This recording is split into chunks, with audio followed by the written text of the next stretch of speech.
Whether you're new to pool and practicing the basics, or a more experienced player performing drills to improve your shot making and positional play, the Drill Partner is perfect for you. Well, I kind of messed up because I hit the live button by mistake, and I never do that. I think Mike's in here now, so we're gonna bring him on in. But I almost fucked that all up. Kind of pulled a team row here.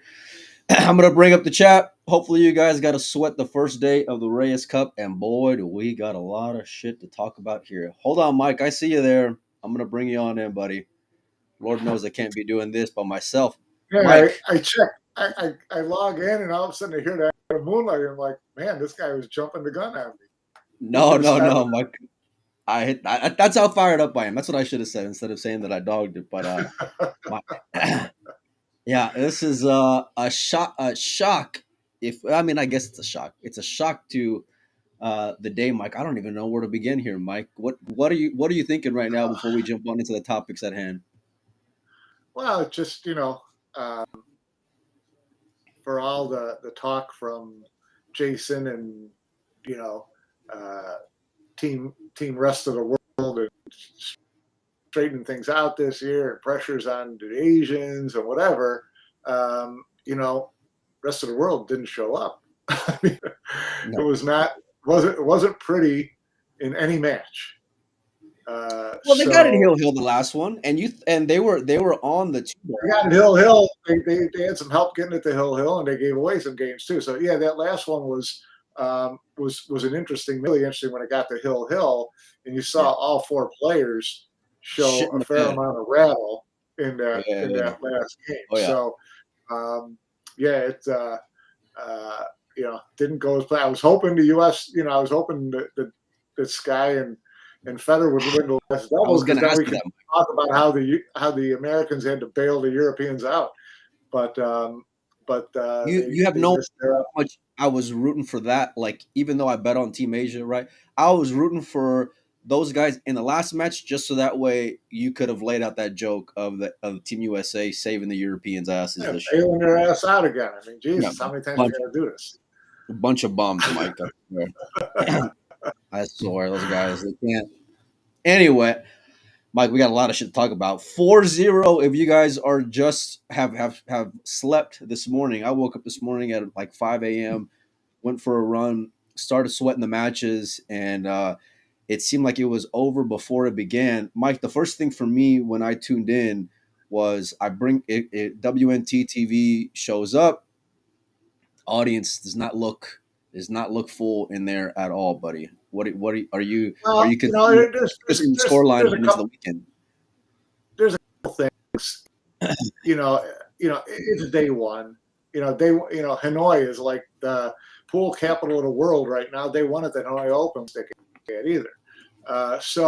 Listen, you always give them a benefit of the doubt on day one. I was kind of, we were there last year, right? We were. It's a tough arena to make look full because the bulk of the stands, it's like Hanoi behind the main table in Hanoi, stands are up higher. And so it's hard to give it that full look, even though it's filled. Now, it wasn't filled today, but that's where most of the fans were because it's the only place you could get a decent price ticket.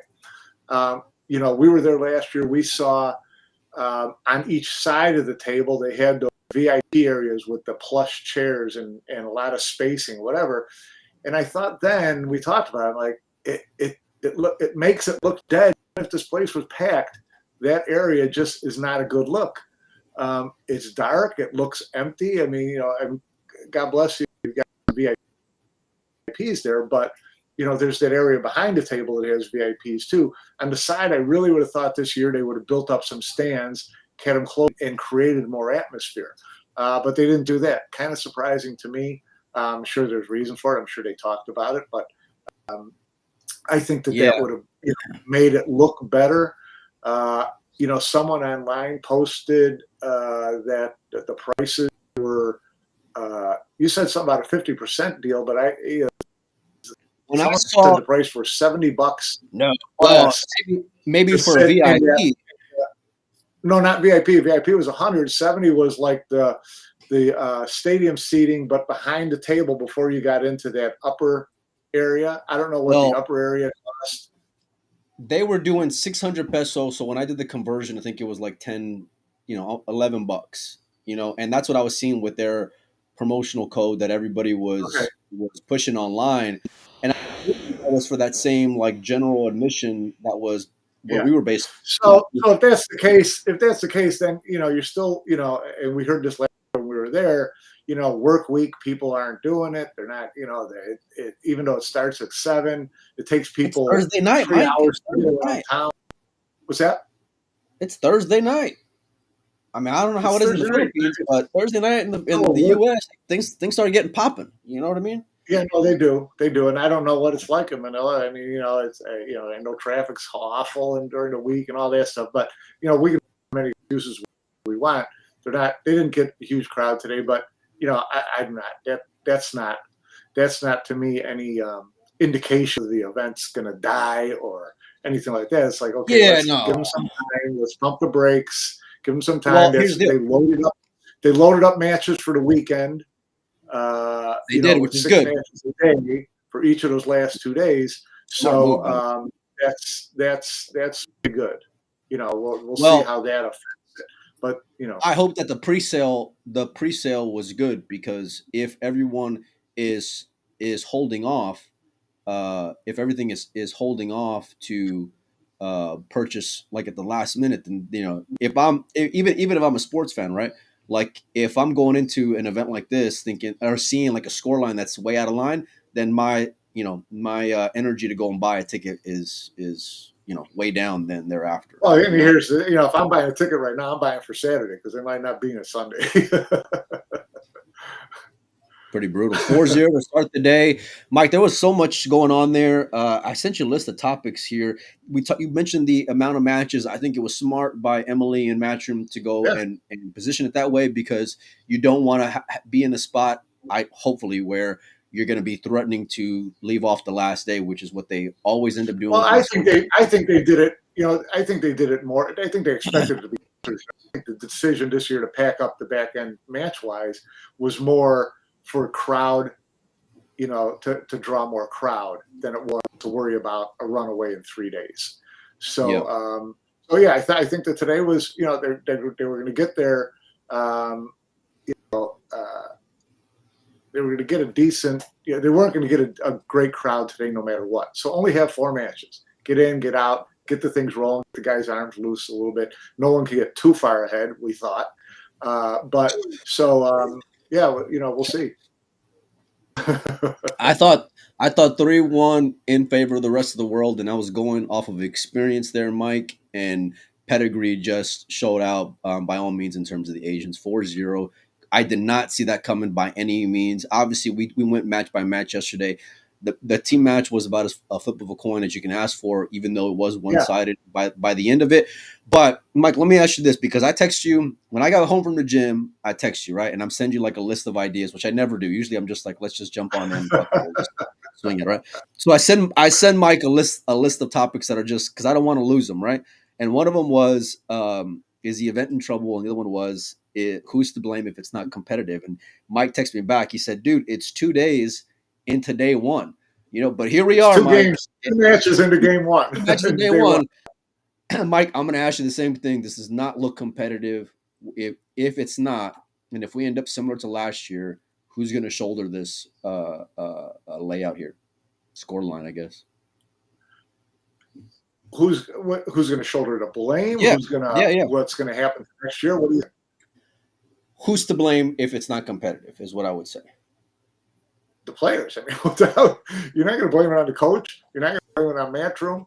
I mean, if it's not competitive, it's not. What else could they have done? They put AJ Manis on Team Rest of the World. I mean, they gave, on Team Asia. So they, that was that helped Team Rest of the World out, no doubt about it. I don't care how the kid plays here.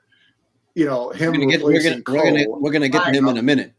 Or in Asia. Him replacing Cole in the lineup was definitely an advantage for Team Rest of the World. Agreed, no doubt about it. Yep. So, I don't think that, you're going to blame them. Scorelines are scorelines. There's going to be years you're going to get over. At some point, it's not like they're going to bail on the event. No, and at some point the event's going to leave.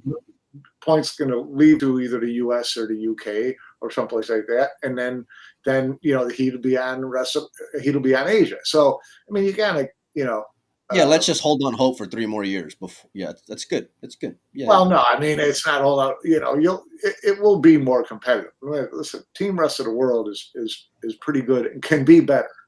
We know who's missing. If this team has, even though he's not performed, that's what I'm getting at, Mike. That's that's what I'm getting at. Even though Shane hasn't performed at his level, if this team had Shane and Filler, right, instead of it would have to have been FSR and Sky, different team, right? Way different team. Say that again. So I was up too busy blocking. If this team would have had Filler and SVB instead of Sky and Fran, it's a much better team. It's a much better team, and that's where I'm getting at here, Mike. Listen, we talked about yesterday and going into the event, about celebrating successes, but at the same time shouldering blames as well. When you go out of your way to keep the best players out, and you have a shit product, right? And I know it's still day one. I hope it gets more competitive, but this is just like last year. This is worse than last year, actually. And so it's 100% on the team out there. Last year was not competitive either, and Team Asia had as good a team as you could ask for, with Wong being a question mark going in. Big question mark going in. This big question mark going in, and Team Europe had a pretty damn good lineup. So. Mickey was a question mark because he was a rookie. No, but you're noticeably living off. You're noticeably living off killers, and that's no pun intended. You're noticeably leaving off the best players in the world for putting on players who are playing your game versus what's going to be more competitive. They didn't just do that to Team Rest of the World or Team Europe. They did it to Team Asia too. The Cole brothers are sitting in, someplace else. So yeah, it's not like it was one right, side. But the Asian team, they needed to be brought down a level because they were just sitting at a too high of a clip. The Team Rest of the World or Team Europeans needed the best of the best. And if you didn't listen, I'm sorry. The way you're watching pool is not the same as everyone else with 2 eyes, because it is. You leave off with guys with stellar records. Now, if the best players are out there and then you go and lose, well, then it goes to your point of a score line just kind of being a score line, and sports, you're just going to do what they are. But when you go out of your way to leave off the best players, you're shitting the bed. It's a big epic fail. I hope it gets more competitive. But Mike, today, 4-0, like we mentioned, a lot of question marks going in. You brought up Huang a minute ago. He showed a lot of rattle in day one, but AJ was the big question mark. Heading into it, I want to get your thoughts on the kid and how he performed on day one. Solid. We talked yesterday. If I liked the way they set up their lineup, really smart doing that, because I think they thought, we can win the team match. I think we can win the team match, but I like our. And then you give AJ a free roll.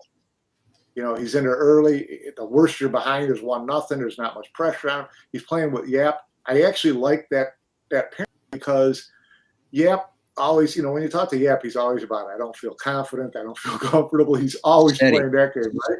But now he had to go into that match knowing that I got to be the adult here. I got to be confident. I got to cool this kid down. I got to make sure that he feels comfortable. So in a backwards way, that helps Yap be more comfortable and calm too, right? Because he's got to play that role.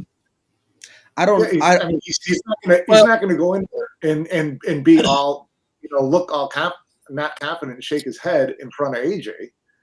Well, what I would say is, given where he's peaking at right now, if he comes down a level, his level where he would be at is still going to be pretty sky high, and so that's where. But I would have much rather. Now they ended up getting the win, and we're going to jump into match by match here in a second. But I would have much rather had someone with better chemistry out there in terms of like a Carlo, but the reality is, listen, the kid played solid, Mike. I mean, he broke and Yeah, ran, had a beautiful layout in his open one. He looked smooth. I think the lack of crowd, like we talked about a little bit ago, certainly helped. helped out because it helped out big Yeah, time for him. yeah, Helped out big time because he shows up there and it's like, there's not that same energy and vibe. And I look a lot at body language whenever I'm watching these events, Mike. Right? How people are talking. I mean, not talking, but like looking, right? But the body language looked like he felt a little bit of nerves. But I tell you what, man, once he stepped out there on the stage and he had the cue in his hand, the kid was playing pretty great, Mike. Pretty great. yeah, yeah. You know, He I played. He played solid. He played solid. He's gonna have, he's gonna have to come out there and sing sooner or later. He's gonna have to play another doubles match. So he's still got some work to do. To see if he can play, if he can be calm and solid and confident over 4 days. yeah. As the matches go deeper and the tournament goes deeper and the score maybe gets a little bit tighter, then we'll see how he reacts. But I thought today he was, we talked about yesterday. I thought today he was pretty much playing with free money, and it showed. So yeah, it's been interesting. Yeah, I mean, look, I wake up this morning and I was interested, obviously, ball by ball, match by match, game by game, right? They brought out FSR first off, which I thought was great in Double J as far as the team matchup goes. And I'm going to bring up the graphic here since we're going to go ahead and jump on into it. But he misses an 8 ball. Before then, he was looking pretty smooth, Mike, but he misses an 8 ball to go and get started. And it seemed like the wheels just kind of fell off from there. He never was able to go and get going thereafter, Mike. What was your take on the team matchup and how it went?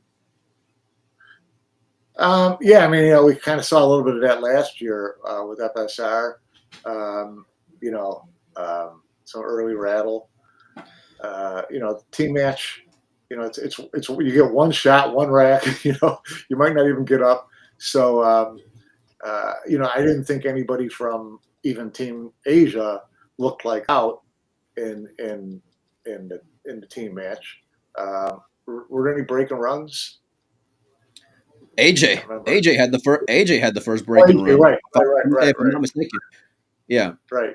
So it's a team match. People getting comfortable or not comfortable. Getting your first shot on the table, that type of thing, loosening up. Team match is always kind of just a roll of the dice. So 5-1 can look like you clean someone's clock, and you may have won a couple of racks that you shouldn't have won. So it just helps get one team rolling. But again, it's only one match. So even like I say, going to the second match with AJ and even if they were behind 1-0, not a lot of pressure on AJ. So that's why I thought that was just a smart. Well, it's easy to Monday morning quarterback it now, but I said it yesterday. I thought if they were to go and lose that matchup, then there's just a lot of pressure on them. Then it further puts weight on Yap's shoulders by default, having to go and coddle the kid a little bit. But to his credit, he stepped up. If you were to look at the second match, and I know Team Asia won 5-1 in this one, if you were to go and look at the second matchup, Mike, and it's Fran, Jay, Yap, and AJ. If you were to go and rank those players prior to, you would have put that kid last as far as that pecking order. That kid stepped up big in that matchup, Mike, and he was the number one player out of those four guys, which was shocking to me, Mike. Yeah, no, it was, and that was another thing I thought about yesterday was, listen, if they win that first team match, and AJ's playing, he and Yap get to play with loose arms, and somehow or another they beat Fran and Jason, one of the top teams that rest of the world can put together. They beat them, and you're looking at Carlo playing Moritz in 3. Now you're starting to look at a real good chance at 3. And that's exactly what happened. Hey, by the way, I got some town stuff to give away, like I posted on Windows Open. Let me know in the chat what you guys think was like your takeaway from the day. What was your favorite part of the day? We can still see it here on the screen, even though we don't have it up right now. Yeah, Mike. I mean, everything just kind of fell into place here with these two guys, and it was perfect. It was perfect for them, like last year. Their lineup and the way each match leveraged the next one. was like, right to script for Team Asia. Yeah, I mean, you couldn't have asked for a better performance. You know what I mean? To go and lead it off, and obviously that's kind of like a oxymoron saying 2-0 in favor of one team, right? But like for me, it was the way the Europeans just kind of fell apart. To their credit as Yeah, well. Like even though AJ played great. Jaeger in the chat says team rest of the row shit the bed. I mean, they did. They absolutely did in that matchup. Like they could not get going. They could not get out of their own way. One mistake after another, and usually right.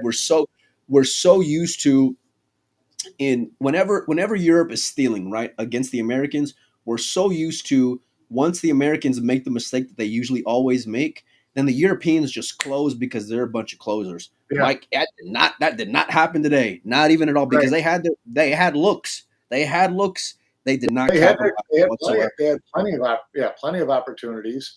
And you're right. They look like it was the same way last year. They look like a completely different team playing someone that they obviously know that they're not stealing against. So, it's amazing how that little difference in your mindset can affect, your round. Yeah, no kidding. And now you got this kid with his feet wet coming in with 2 victories, coming in with a pretty padded score line. On top of that, 28 billiards in the chat says AJ is going to be playing a singles tomorrow. Well, there you go. You know what I mean? Now this is about as I that think deal. he's got figures crossed. I don't know if they've come out with the lineups Well, yet. I mean, even if he does, but even if they do, which I wouldn't be upset if they do, especially right now, because given the score line, the kid's not Oh going to yeah, play no, yeah. You with, can play. with pressure. You can play whatever you want to do now. Is team, Team Europe. I mean, Team Asia. You got everything. You can pad the score line or set up your lineup as as comfortably as you want. You can do it. Whereas rest of the world, they got to get their ass back into it. So they're going to have to kind of go pretty heavy tomorrow, don't you think? Well, I'm gonna turn off the graphic here, Mike, because I'm gonna. Tomorrow I want there's two singles matches tomorrow. So you've played Moritz already. So you got to. I don't know. I think you got to throw Jason in one of tomorrow's matches. I think you have to go a little bit heavy. You have to Yeah. pull the emergency button here. You got to go Federer. You got to go Shaw. It's a no brainer for me, and it's because you don't want to slide anymore, and it's a dicey situation to be in because if you do go heavy and then they do lose, well, fuck, man, it's going to be a bloodbath. Yeah, then the ratings on the wall, but you can't. You gotta take that chance because you gotta go heavy. I would think if I'm them, I'm probably going Shaw first in singles because then he's still available to play. Then he's able to play one of the two doubles matches because there's two singles and two doubles tomorrow, right? And the second the two doubles in the second single have to be 5 different players. I'm trying to find the graphic here. Like day 2. Here we go. Let me see. Share this tab. Okay, I'm gonna bring up the day 2 lineup, and then we're gonna dive into the rest of the matches for today as well. Yeah. We're just all over the place, Mike. But yeah. So here you got singles, doubles. In the last 3 matches, no player can play twice, right? So if you want Jay to play twice tomorrow, he's got to play the first singles. Then you can put him in one of those two doubles. Are you if you're double J though? Are you riding J or are you riding Federer?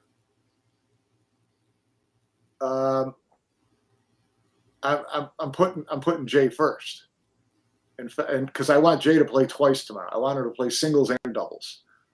The only way you can do that is if he plays the first singles.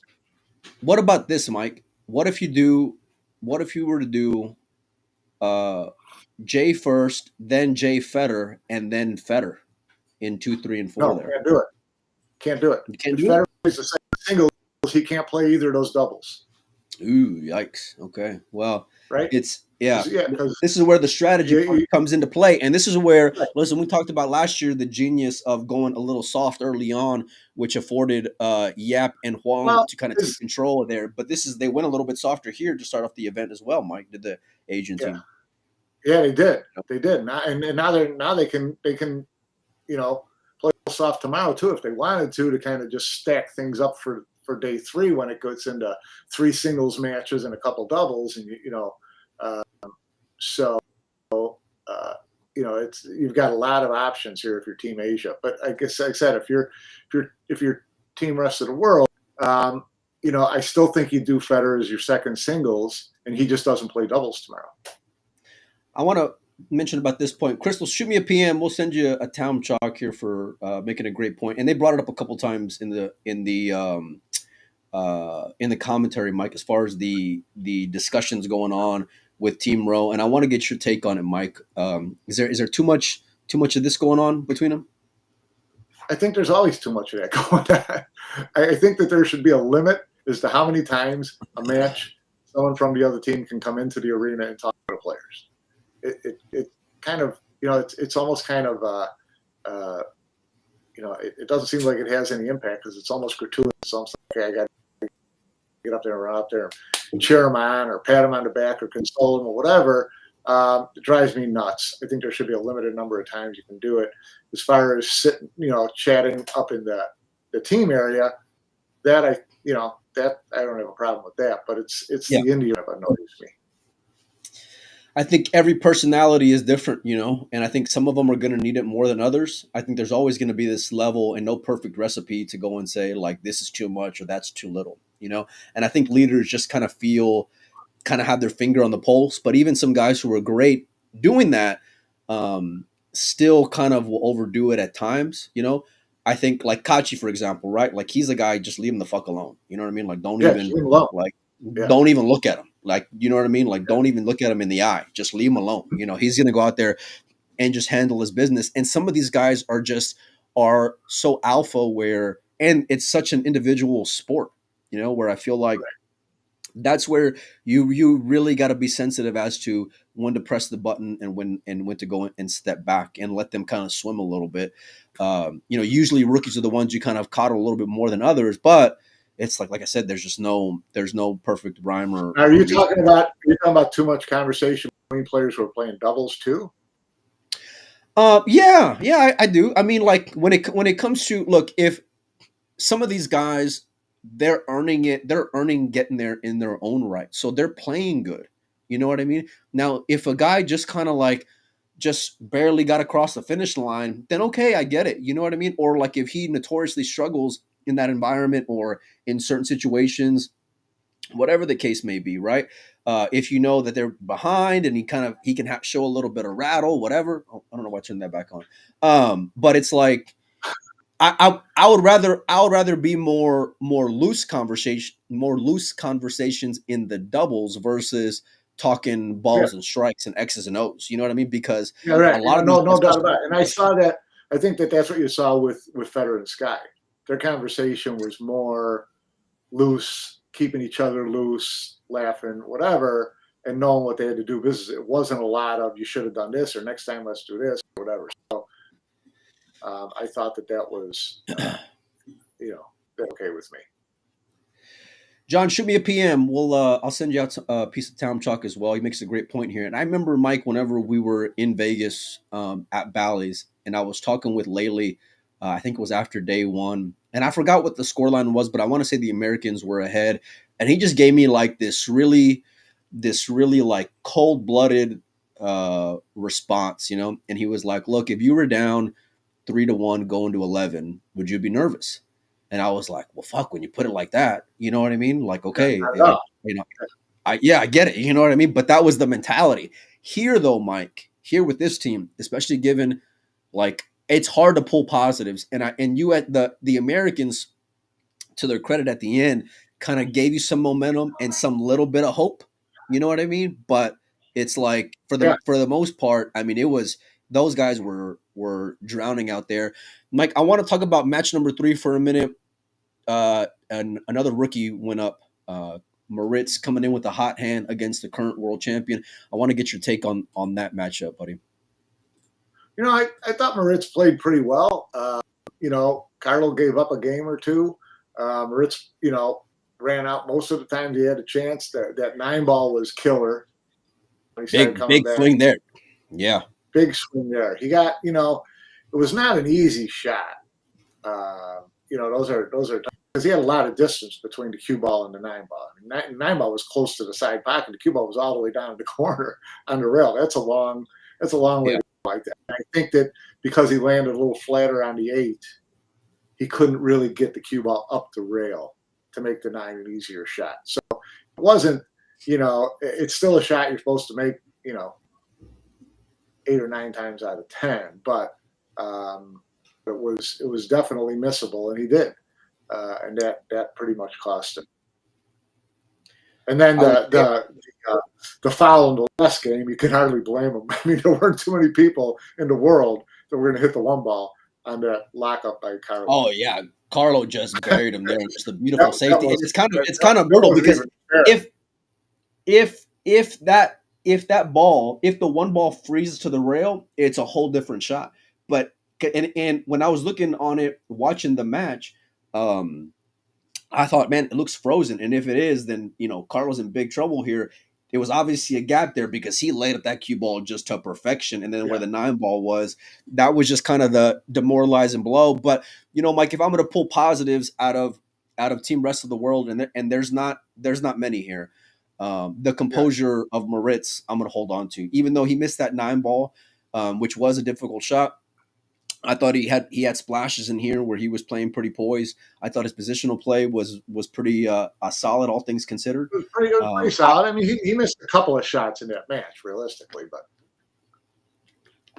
Well, yeah, I mean, obviously I'm reaching here because 5-3, right, 4-0 in the overall. You know what I mean? But and really, it's just nobody stepped up for Team Rest of the World. Federer had a terrible cue ball early on. He came with some good shots.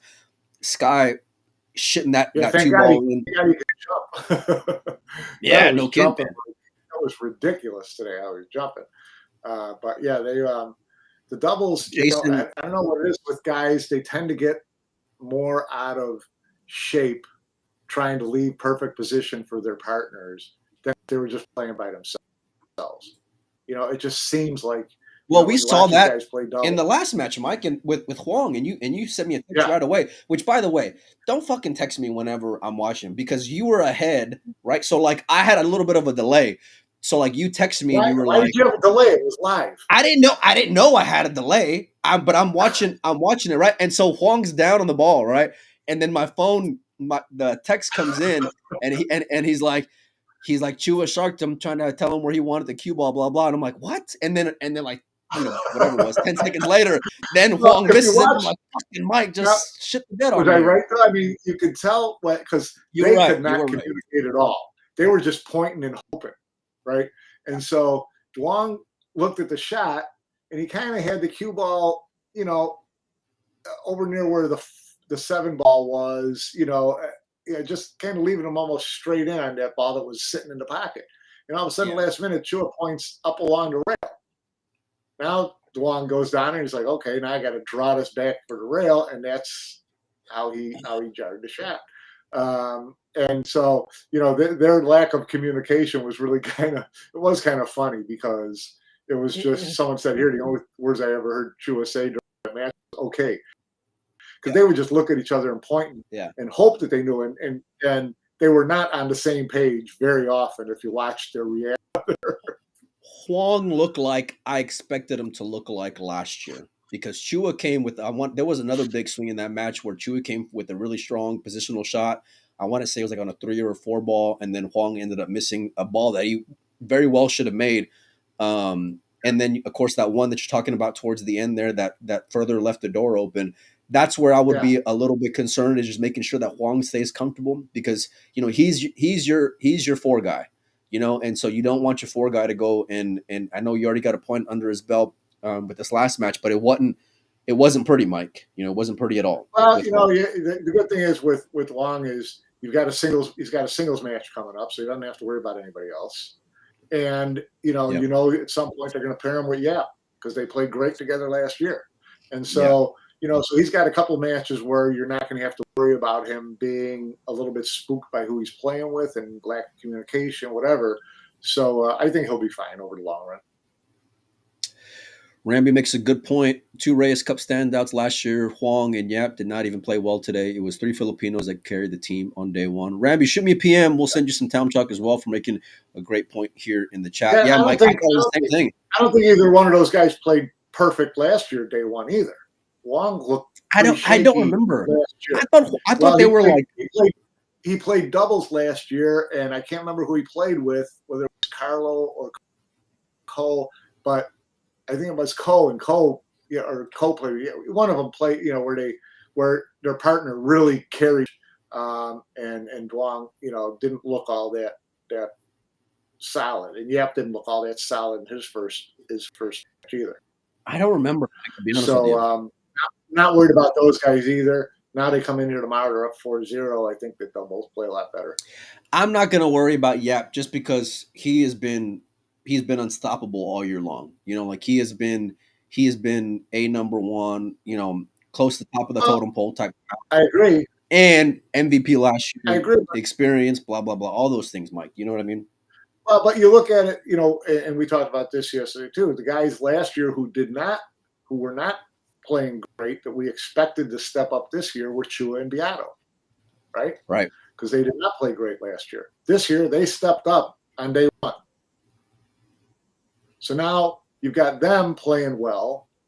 I think that's going to bring Yap and Wong back into a really fast because they know that they know that their top guys are playing. The 2 top Filipinos are playing well.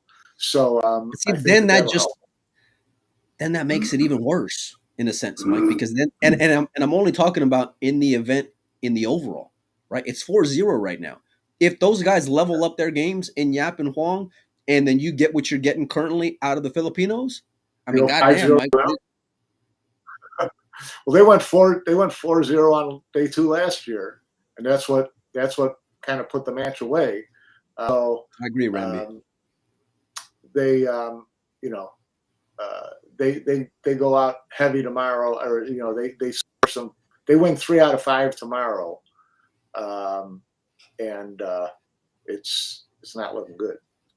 So it's one of the things where Mosconi Cup captains tell you this all the time. It's like just win the day. Win the day.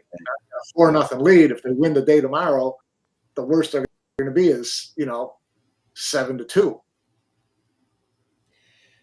Jay didn't play good last year until the end, right? Whenever it was garbage time. Federer has notoriously done terrible in Mosconi Cup environments. Sky has not lit up the scene like you mentioned before, Mike. I'm trying to find positives here, right? Maritza's a rookie. Fran's body movement was all over the place, which we've seen before, but it was really exposing today, So I'm struggling. I'm struggling to find positives here. But let me ask you this, Mike, because there's leadership in terms of individuals, like as far as how they go and manage themselves. And then there's leadership when it comes to team environments.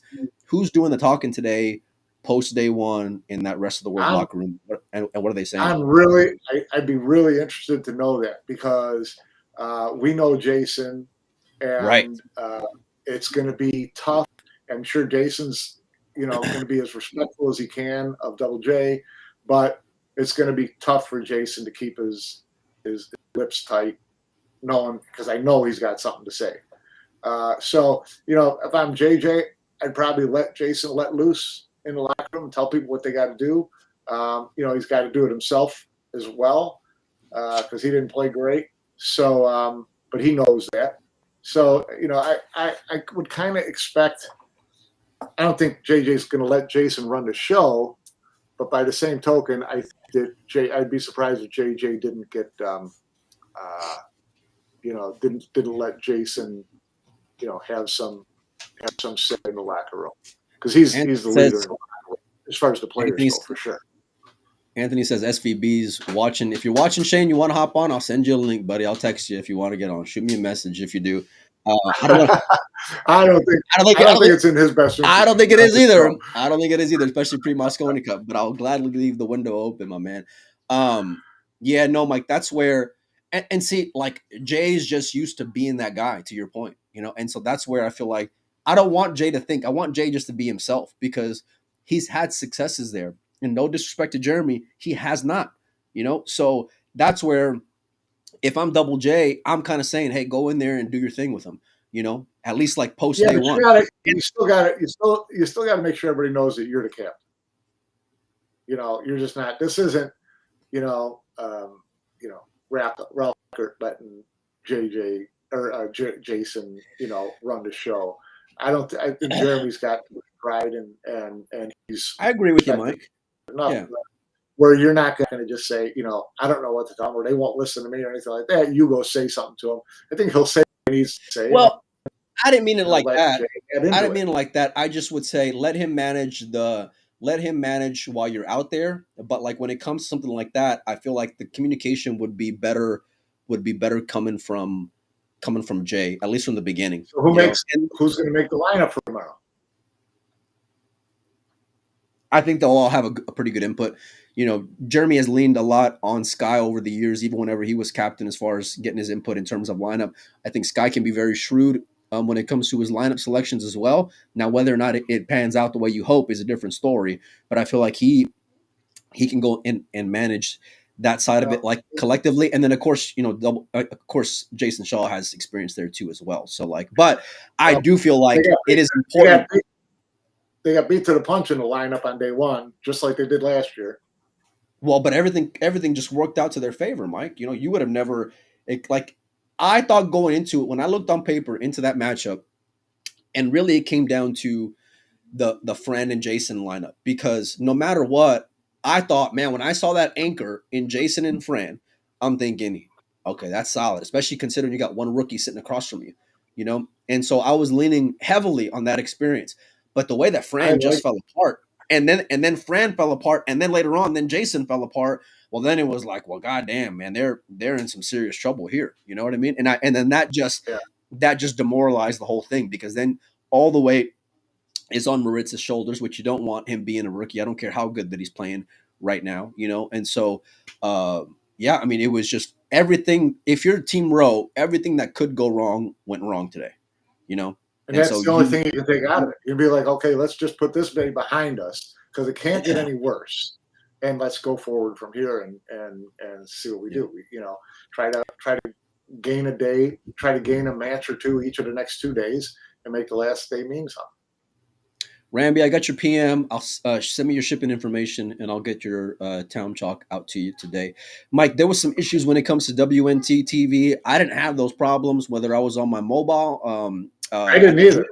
I didn't miss a Fire Stick. I didn't have any issues, Mike. So, but yeah, I'm not sure it was. Considering that the scoreline, all these things, I mean, they got to get their shit together, because it seems like every tournament there's like always a day where there's an issue, Yeah. What were some other takeaways from day number one for you, Mike? The big takeaway to me really was seeing Chua and Beato in the Philippines play the way they should have played last year. That's a scary thought that these guys are in gear. So that should be worrisome to Team Rowe. Yeah, I don't know who's going to save that ship, Mike, to be honest with you. I don't, because the only guy that has a proven track record out there consistently is Jay, and like I said, we'll find out tomorrow, because I fully expect Jay to play twice tomorrow, once in singles and once in doubles. I'd be shocked if he didn't. Last match of the day, Mike, Team USA's Hope, Sky Woodward, and Feder Gorst against who did they play against, Mike? It was Huang and Chua, right? What were your takeaways from that last match of the day? Chua, yeah. Well, it was kind of a gritty, man. It wasn't a match you're going to make too many instructional videos out of for either team. They both missed opportunities. They both had trouble with shape. They both played some less than great safeties. And so, not surprisingly, it went to, they kind of tripped over each other to hill is what it came down to.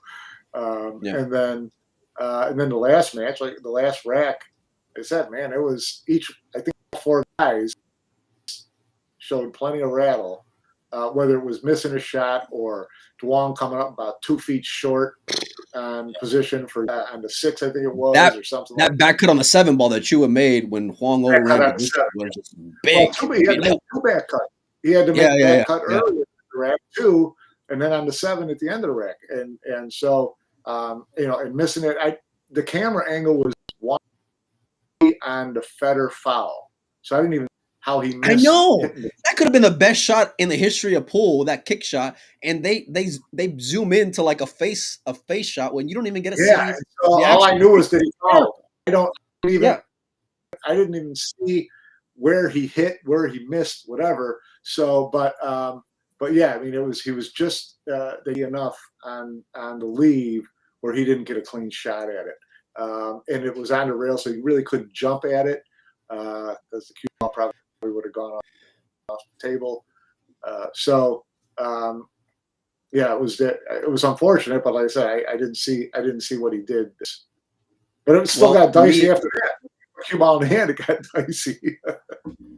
Oh yeah, for sure. I mean, and I thought no doubt about it that they were out of the woods once they got ball in hand, and they still weren't, to your point, Mike. And so those balls sit in the jaws of the pocket, man. Players really have pressure, have real trouble. They're trouble to start with, but when you're under pressure, man, you're getting the right leave out of that is tough, and so. Duong going from the 4 to I think to the 5 left him a back cut on that, and then when they got to the 7, left Chua even worse back cut on that. It was interesting. It was an interesting wreck. It was an interesting wreck. I think they'll be better off once they get that. And this might sound a little crazy, but I think the Asian team might be a little better off once they finally lose a game, like lose a match, because then the pressure of I don't want to be the first guy to lose is going to be off their shoulders. Yeah. They can breathe a little bit. Well, they're gonna lose a match. They're gonna lose. No, yeah, of course, yeah. But I mean, like, because that to me is where the pressure came from for those two guys. It felt like, it's like they and even for that matter, even spots with Carlo in his match with Moritz. I felt like because Carlo's the more class player. I don't care how good Moritz is playing. But like it looked like Carlo just didn't want to be the guy to lose, first. So I think once they kind of get that, over with, they can kind of breathe a little bit, and maybe for that matter, that'll kind of help Team Rest of the World as well. Something's got to give here, Mike, because it was bloody and it was bad. And so I want to ask you, what do you think the score is going to be after tomorrow? I'm going to bring up the layout here one more time. Yeah, it really depends on how they go. I mean, I'm no captain, and someone may think I'm completely out of my mind, but like I said, I think that you've got to come back tomorrow for your team, Rest of the World, and so I would think they'd make Jason was on the table. They'd make sure he was on the table twice, and the only way you can do that is if he plays first singles and then one of the doubles. Now, if that's the case. Okay. And your team Asia, and you have a 4-0 lead, who are you putting out there against Jason in the first singles? I'm throwing the kid out there is what I'm doing. That means the kid's got to play doubles then later. So do you want to do that, or would you rather have the kid play the second singles 7, so 8, that 9. you put a heavier player in for the first singles against Jason? Maybe not Carlo, but Wong or something like that, where a guy that you're not afraid to put in one of those next 2 doubles matches. I'm only saying it for the sake of the lack of pressure that I feel like he'll be there in that moment, and plus it leaves you an opportunity if you're the Asian team to remain back heavy if you need it on the strategy side. Now you may not, and I feel like I know what they're hyping the kid up to be, but like. It's fine if he loses to me, Mike, because if he loses, that's what he was supposed to do anyway, because he's a rookie and unproven and all these things, so it's like, I don't mind having that upside, plus getting more table time is only going to serve him better, and just get him that much more experience, because you're going to need that at some point. And if by somehow they end up making this a match, and they end up going into the last day, it being close. Well, then the kid's at least got more. He'll have that table time under his belt, if that makes sense. Yeah, I mean, well, you still got 3 singles matches on day 3, so there's still plenty of time for him to play singles before you get to day 4. Yeah. So, but I don't want it to be in a position where like it is a little bit closer. Where like I said, I'm playing. The only reason why I'm doing that is because I'm playing the score line. Either that or I would only put him in on match number 8. Worst case scenario, it's 4-3. You still got a little bit of a cushion there.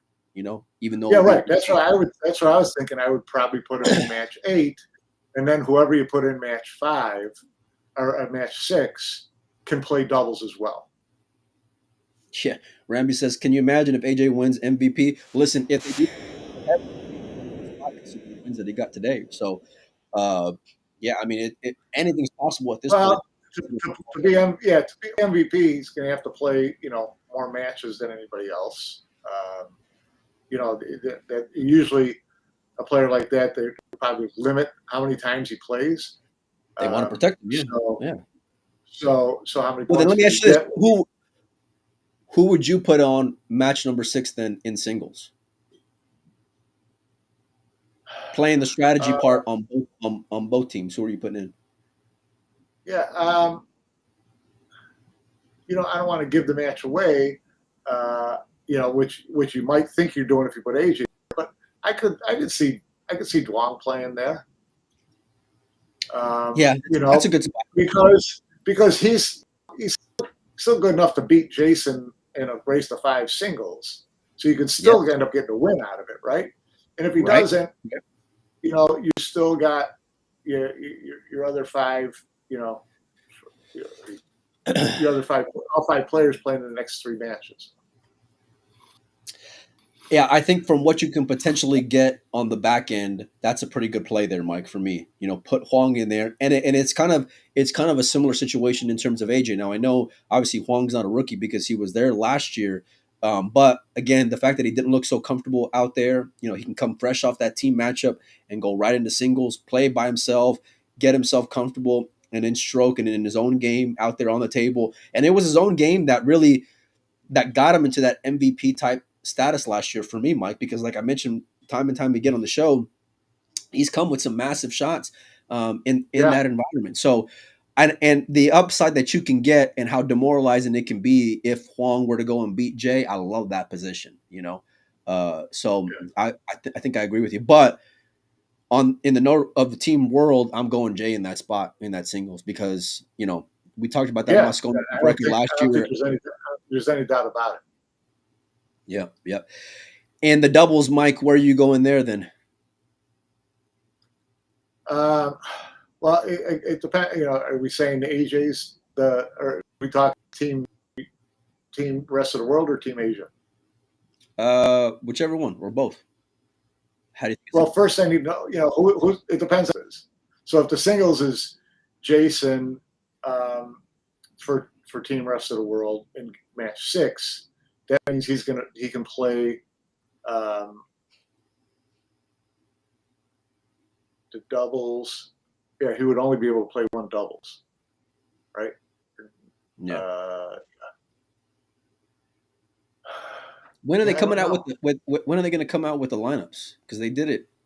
I was surprised they came out with lineups yesterday. Are they coming out today or already? I think they come out with the lineup tomorrow morning. Most teams go back and they talk about it at night, and they come out with them the next morning. So that's what I would expect. Let me ask you this, Mike. What do you think? You got 5 matches on deck for tomorrow. What's the score line after day number 2? 8-3. 8-2. I'm sorry, 7-2. 7-2. 7-2. Yep. So what's 4-0 now? So then they win 3-2 on the day, right? They barely win the day. Yeah, I think that's.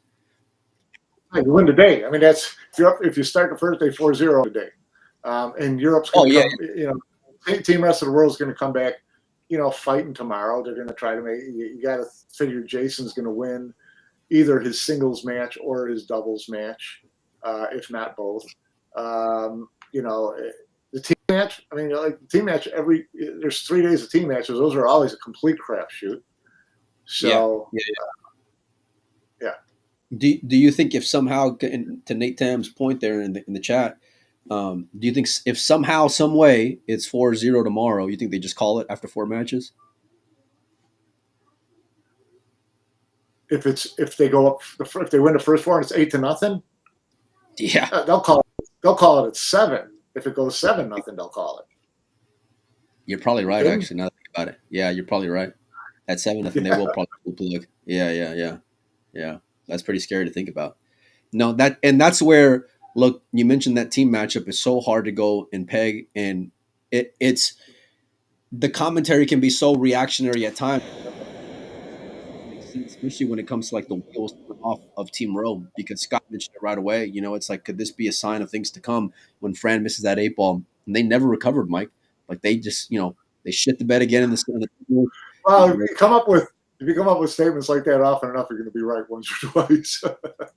No, that's a fair point, but it's how volatile that these team Scott matches said can the be. second match was critical. Scott said the second match was critical. I mean, they played a team match, dude. It's 1-0. When I have guys that I can depend on and I know and they got history of coming in clutch and big time and all these things, then like I'm feeling okay, And right now, the guys who are usually dependable, they didn't look so dependable out there, Mike. And there's like historically guys who underperform in these events as well, especially over the last few years. And so it's like I don't know where I'm pulling positives from. Now I'm sure within the locker room, and I'm sure if you were to ask somebody's mom on social media and this and that and the other, they're going to say, oh, all the right things and they're going to be fine and don't hate on them. And listen, they Team Asia is a different fucking animal. I think they're in more trouble than what that scoreline indicates, and that's where I'm fearful, because I want this to be more competitive. And 4-0, it does not get any worse than that, Mike. Yeah, no, we all do it, but we could be singing a completely different tune tomorrow if Team Rest of the World comes out and pulls out some magic. Well, do you think you're going to see that tomorrow? Because you just mentioned a 3-2 day. Even if they win 3-2, right? Team Rest of the World. If Team Rest of the World, yeah. Right? Is that what you're saying? Yeah. Okay. Then it's 6-3 going into the third day. That's not impossible. You got 12 more matches and you're down 6-3. Okay, I can live with that. Yeah. So team Rest of the World just got to go out there, strap them up a little bit tighter, and get out there and win the day. Just win the day and get back in the match. Who do you expect to play better tomorrow on Team Rest of the World, outside of Jay? Yeah, I would expect Jason to play better tomorrow. Moritz, didn't play poorly. Federer, I think it depends on whether he plays singles or doubles. If Federer plays singles tomorrow, I'd expect him to be better.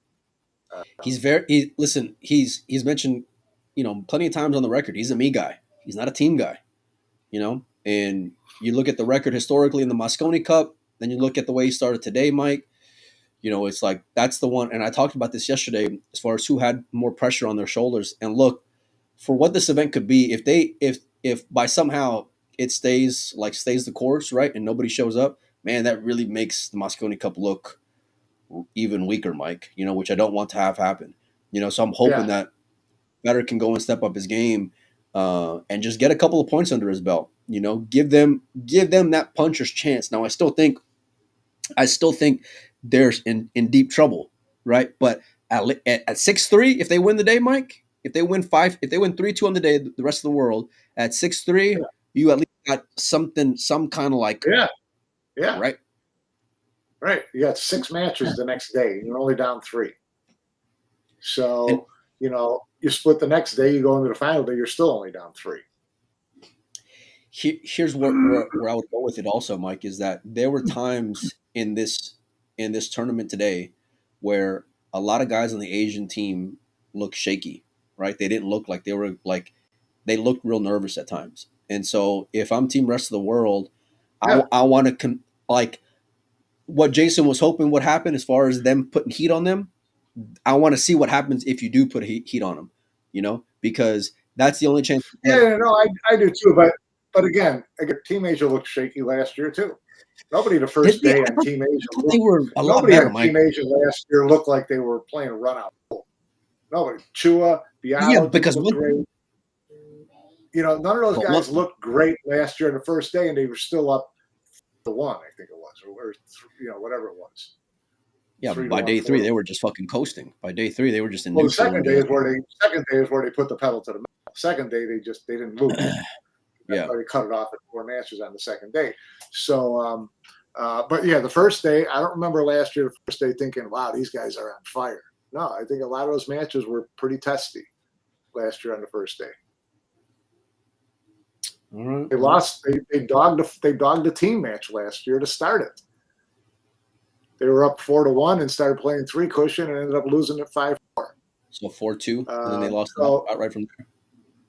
Yeah, so I didn't think that Team Asia looked fantastic last year on day 1. So I don't know if that means that's a good sign or a bad sign if your team rest of the world. Hey, you got to hold on to everything you can at this point, Mike. If you're them, and you got to pull positives any which way you can because everything that could go wrong went wrong. And guys who I'm used to seeing be sharp and stellar were not. Guys who I didn't have a lot of expectations for stepped up, and so the last thing I want, and it's an idiot comment, but it's like, you cannot have them get any more fucking momentum. You have to stop the bleeding. And that's why, to what we were talking about earlier, I think you just have to go top heavy. You have to go with heavy hitters. You have to go with big guns because you have to get back in here, and if you want any kind of hope, you have to win those first couple of matches. Yeah. Anyhow, Mike, you got anything else before we get on out of here? No. I just look forward to tomorrow. I look forward to seeing what the lineups are. Like I said, the strategy becomes interesting at this point. Like I said, Jay has to play singles tomorrow, and I expect him to play the first singles so that he can play one of the doubles matches. So, other than that, how does Team Asia respond to that? I'm not sure. They got a couple options. AJ would still be one of the options for the first singles. How is this going to finish, Mike? The whole match. Yep. I said 11-8. Team Asia. I'll stick with that.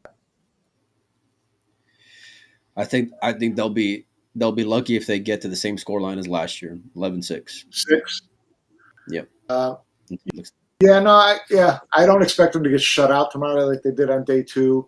And I could see them, on the last day having 5, going into the last day and winning 3 singles matches. I could see that. So I mean, I'll stick with 11-8. Come hang out with us tomorrow. We'll be chopping up day number 2. We'll be giving away some stuff as well, some more town stuff and some other things I got here in the office. Mike, are you going to be around tomorrow? Are you available? What's tomorrow? Friday? Yeah. I'm gonna need you, buddy. Yeah. I got to bring in just like Team Row. I got to bring in my heavy hitters, so I'm gonna need you. Yeah, but I don't know if I can sit there and watch 5 matches tomorrow. I got work to do, bro. You ain't gonna be missing much. Just have it in the background. I got a real job. Listen to the commentary. You guys enjoy the rest of your afternoon. Enjoy your evening, depending on where you are. Thanks everybody for hanging out with us. Keep your notifications on. Thanks to all of our sponsors, and we'll see all you guys and gals a little later on. See ya.